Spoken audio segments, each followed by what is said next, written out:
नमस्कार. मायेच्या स्वादमध्ये तुम्हा सर्वांचे मनापासून स्वागत. आज आपण बनवणार आहोत अस्सल गावरान पद्धतीची झणझणीत अशी तर्रीदार अंड्याची आमटी. तुम्ही बघू शकता आपल्या आमटीला किती सुंदर रंग आला आहे. जेव्हा घरात कोणतीही भाजी नसेल किंवा तुम्हाला काहीतरी चमचमीत खायची इच्छा होत असेल तेव्हा हा अंडा रस्सा एकदम परफेक्ट बेत आहे. चला तर आपण आता रेसिपीला सुरुवात करूया. एका कढईमध्ये मी कांदा चांगला फोडणीला घातला आहे आणि तो चांगला लालसर करून घ्यायचा. त्यामध्ये टोमॅटो प्युरी घालायची, ती पण चांगली परतून घ्यायची. त्यानंतर आपण त्यात मसाले घालायचे आहेत.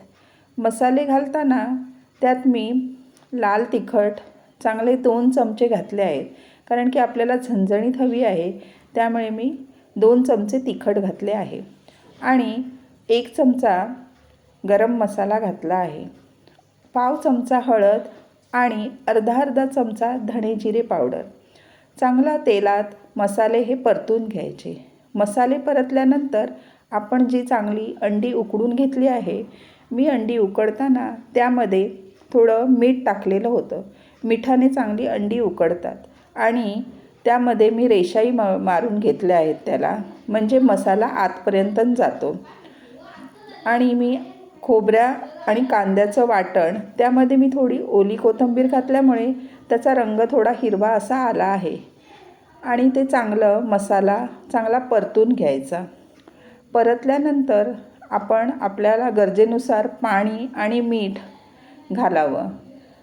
मीठ आणि पाणी घातल्यानंतर ते तुम्हाला जितकं हवं पाणी तितकं करायचं. दाट हवं तर दाट आणि पातळ हवे असेल अंड्याचा रस्सा तर पातळ करायचं.